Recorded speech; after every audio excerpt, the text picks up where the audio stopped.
Getting into a Baghdad district these days is more like breaking into a fortress than a residential area. Pedestrians and cars thoroughly checked. Commercial areas close to traffic. It's a strategy used to enforce security in areas that used to be referred to as hotspots. For Abbas Jassim, the al-Doura district was home, but he has mixed memories.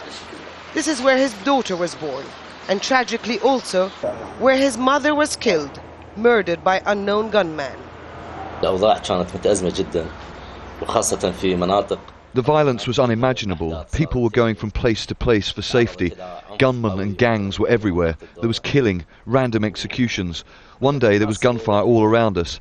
Our house came under attack. My mother took a bullet and died, and I decided to leave. Al-Doura became one of the targets of the surge in 2007. Today it's referred to as a victory neighborhood.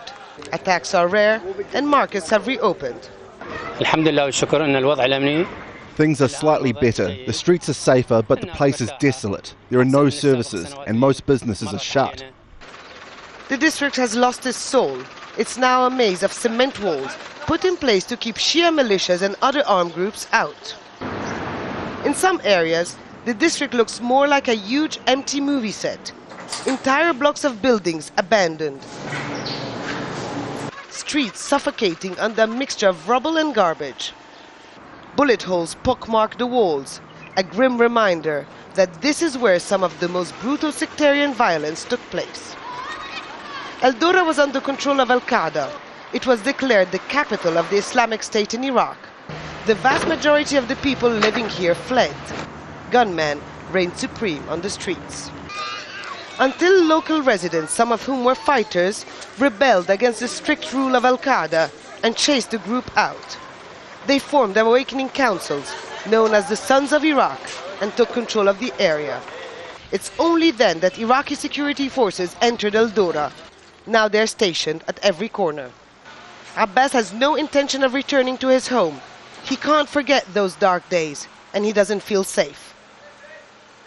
It's still dangerous. It's still risky to return. Everything has changed. People living there have now gone, but new ones have arrived. The neighbors have become strangers. I don't know them anymore. The Americans point to al-Doura as a success story in their fight against al-Qaeda. But for Iraqis, there won't be any real victory until al-Doura returns to be the vibrant multi-religious district it used to be. Abdel-Hamid, Al Jazeera.